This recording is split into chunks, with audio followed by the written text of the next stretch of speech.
नमस्कार, बहुत स्वागत है आपका। रात के 8 बज रहे हैं और आप देख रहे हैं हमारा खास शो राष्ट्रमेव जयते। मैं हूं आपके साथ ज्योति तनेजा भसीन।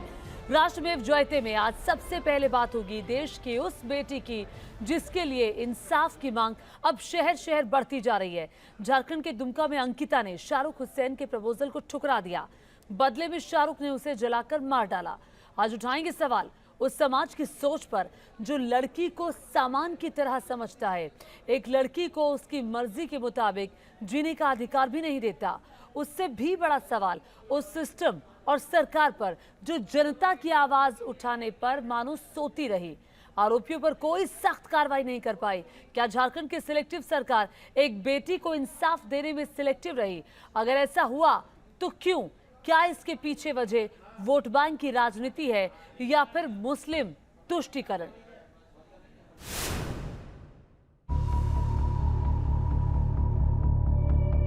हम घर में अपने पापा को 10 बजे रात को आए, पापा को बोले, पापा ने ठीक है सुबह होगा तो देखते हैं। और सुबह 4 बजे आके खिड़की से पेट्रोल फेंक के और आग जला के भाग गया। तो पेट्रोल कहाँ पर फेंका गया था? पेट्रोल एक डिब्बा में 2 लड़का था, वो और एक छुटवा था। उसके साथ और एक लड़का था। हम खिड़की खोल के देखे थे। आप मुस्लिम बहुल क्षेत्र में रहती हैं? ना, वहाँ पे ज़्यादा मुस्लिम है वो उधर। नाम क्या है उनका? शाहरुख। और उसके साथ एक लड़का जो है? हाँ, छोटू। और आपके शरीर में कहाँ कहाँ प्रॉब्लम आया? सब जगह आया, टोटल जगह। अभी मुँह थोड़ा सा छोड़ा गया, बाकी पूरा शरीर में प्रॉब्लम? जैसे उसके लिए अभी हम मर रहे हैं, उसको भी वही सजाए हो जाए। आप ऐसा चाहती? हाँ।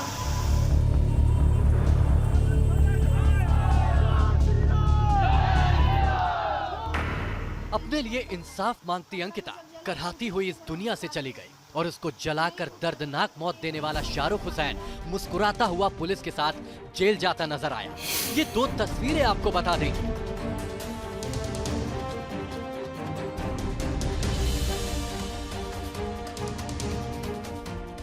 झारखंड में आखिर क्या हो रहा है और जो हो रहा है उसकी वजह क्या है?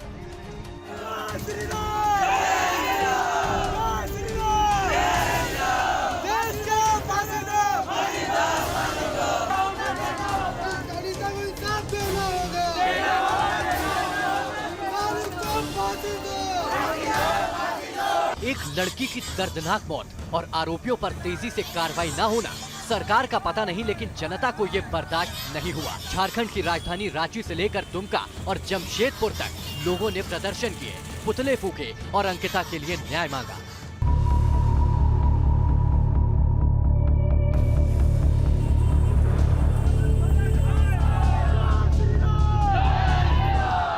अंकिता की दर्दनाक मौत और आरोपी शाहरुख पर देर से कार्रवाई को लेकर सोरेन सरकार पर लगा मुस्लिम तुष्टीकरण का आरोप। विपक्षी बीजेपी ने साफ साफ कहा, चूंकि आरोपी शाहरुख और छोटू मुसलमान हैं, इसी वजह से सरकार और सिस्टम ने कार्रवाई करने में देर की और केस को कमजोर किया।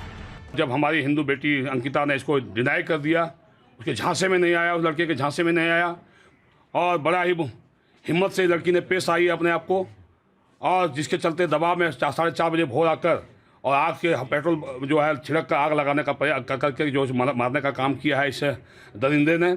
तो वर्तमान हेमंत सरकार के दबाव में ये प्रशासन यहाँ काम कर रही है।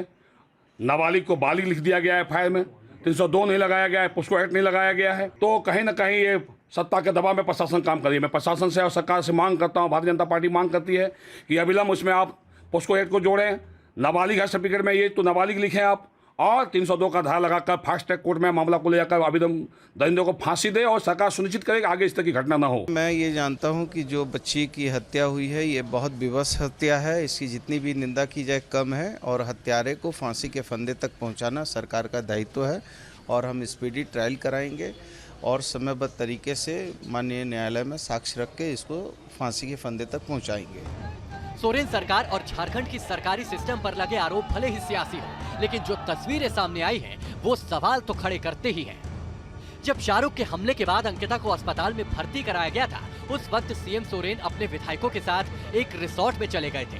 देश की एक बेटी की सांसें जिंदगी और मौत के बीच झूल रही थी और इतना बड़ा अपराध होने के बावजूद अंकिता या उसके परिवार से कई दिनों तक सत्ता पक्ष का कोई नेता मिलने तक नहीं गया। हो सकता है कि सोरेन सरकार बदनाम करने की विपक्षी साजिश जैसे आरोप लगाए, लेकिन जो आंखों के सामने दिख रहा है उसे तो नकारा नहीं जा सकता ना।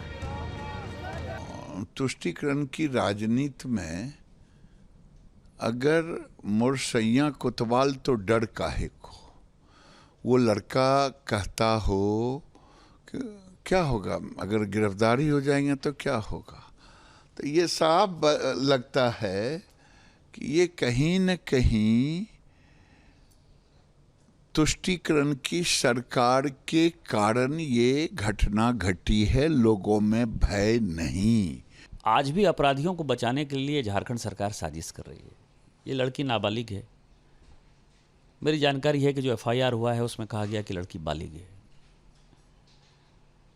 दूसरा जो एक अपराधी पकड़ा गया है, दूसरा अपराधी जो डाइंग डिक्लेरेशन है उस लड़की का कि शाहरुख के साथ जो है छोटुआ भी था, आज तक छोटुआ गिरफ्तार नहीं हुआ है। तीसरा, लड़की हमेशा कंप्लेन करती रही, लड़के के परिवार वाले कंप्लेन करते रहे, पुलिस सुरक्षा नहीं दी गई। जिस व्यक्ति ने पुलिस सुरक्षा नहीं दी, नूर मुस्तफ़ा, जिसके लिए पूरा दुमका पागल है, मतलब उद्वेलित है, आप समझिए कि ना उसको सस्पेंड किया गया ना डिसमिस किया गया। जिस थाने में ये घटना हुई उसके थाना प्रभारी को न सस्पेंड किया गया न डिसमिस किया गया। एक बार अगर झारखंड के मुस्लिम वोट बैंक और हेमंत सोरेन की पार्टी झारखंड मुक्ति मोर्चा का राजनीतिक गुणा गणित देखा जाए तो मुस्लिम तुष्टीकरण के आरोपों को बेहतर तरीके से समझा जा सकता है।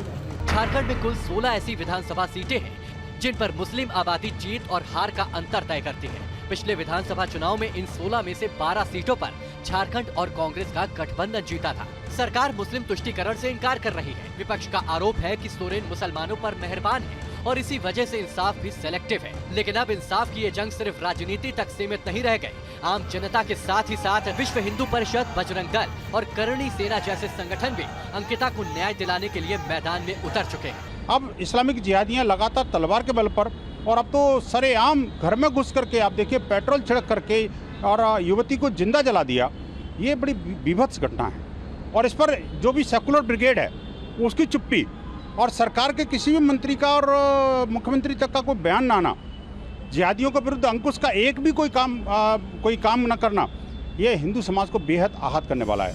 सोरेन सरकार पर डायरेक्ट इल्जाम लग रहे हैं कि संगठित तरीके से झारखंड में बांग्लादेशी और रोहिंग्या घुसपैठियों को पनाह दी गई, जिहादी तत्वों को शह दी गई और इसी वजह से आज शाहरुख और छोटू जैसे आरोपी अंकिता के सपनों और उसकी जिंदगी को तबाह करने की जुर्रत कर पाए। तो क्या यही सच है? क्या आदिवासी झारखंड को राजनीतिक फायदे के लिए जिहादियों का गढ़ बना दिया गया है? और क्या इसी वजह से आज झारखंड का हिंदू समाज इसके विरोध में सड़कों पर उतर आया है? रांची से सूरज कुमार के साथ दुमका से विकास कुमार, न्यूज नेशन। और देखिए, इसीलिए झारखंड सरकार से सवाल भी पूछा जा रहा है। ये पहली बार नहीं है जब सोरेन सरकार पर मुस्लिम तुष्टीकरण के आरोप लगे हों। अपने 2.5 साल के कार्यकाल में सोरेन सरकार ने सैकड़ों बार ऐसे सवालों का सामना किया है। सरकार बनने के बाद ही हेमंत सोरेन ने विधानसभा में मुस्लिम विधायकों और कर्मचारियों के लिए अलग से नमाज हॉल बना दिया था, जिसका विरोध हुआ था। हजारीबाग में 15 मुस्लिम लड़कों पर 2 हिंदू महिलाओं से मार पिटाई और बेअदबी करने के आरोप लगे थे। बीजेपी और वीएचपी के दखल के बाद ही आरोपी मुस्लिम लड़कों पर कार्रवाई हो पाई थी। रांची में एक हनुमान मंदिर पर हमला और दंगा करने वाले मुस्लिम समुदाय से थे। पुलिस ने आरोपियों की तलाश के लिए पोस्टर लगाए थे, लेकिन सरकारी आदेश के बाद पोस्टर्स जो थे वो हटा दिए गए थे। दुमका और गिरिडीह में कई मुस्लिम बहुल इलाकों में स्थानीय आबादी ने रविवार की जगह दूसरे दिन छुट्टी की बात की कि जो छुट्टी है वो रविवार की जगह जुमे को जबरन छुट्टी करानी शुरू कर दी। मीडिया में खबर दिखाए जाने के बाद सरकार ने जुमे की छुट्टी जो थी वो बंद कराई। तो देखिए, बार बार लगता है मुस्लिम तुष्टीकरण का आरोप, मुस्लिम आरोपियों पर ढीली कार्रवाई के इल्जाम सोरेन सरकार को सवालों के कटघरे में खड़ा करती है। लेकिन जो अंकिता इस दुनिया से चली गई, उसके सपनों का क्या? अंकिता के जो परिजन पीछे रह गए, उनकी पीड़ा का क्या? क्या इस कथित मुस्लिम तुष्टीकरण से अंकिता वापस आ जाएगी या फिर उनके परिवार की खोई हुई खुशियां लौट पाएंगी या नहीं?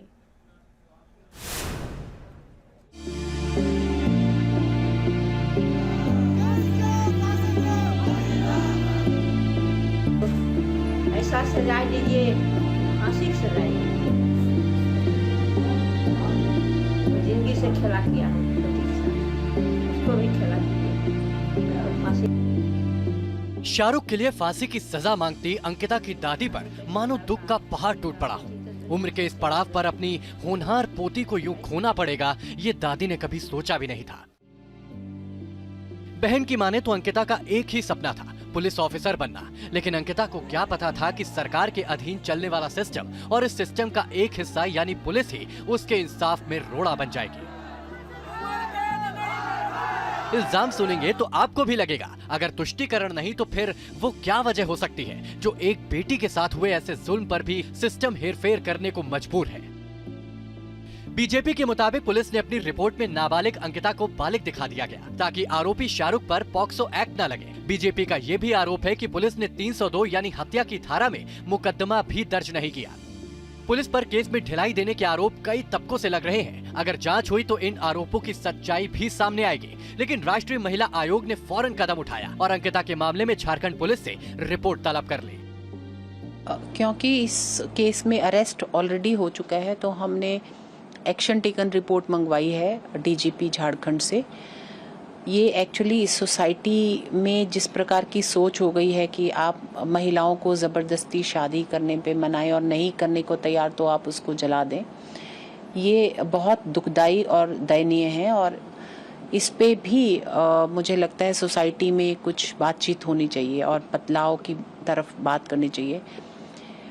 मैं रिलीजन की बात नहीं करूंगी, लेकिन आप महिलाओं को ज़बरदस्ती शादी के लिए नहीं मनवा सकते, चाहे वो किसी भी रिलीजन में हो। अंकिता की मौत के बाद आरोपी शाहरुख का परिवार फरार है। घर पर ताला जड़ा है, लेकिन ये ताला शाहरुख के परिवार के माथे पर लगे कलंक को नहीं मिटा सकता, क्योंकि अगर शाहरुख के माँ बाप ने उसे एक लड़की के सम्मान, एक लड़की की मर्जी जैसे मायने बताए या समझाए होते तो शायद आज अंकिता अपने परिवार के साथ हंसी खुशी जी रही होती। रांची से सूरज कुमार के साथ दुमका से विकास, न्यूज़ नेशन।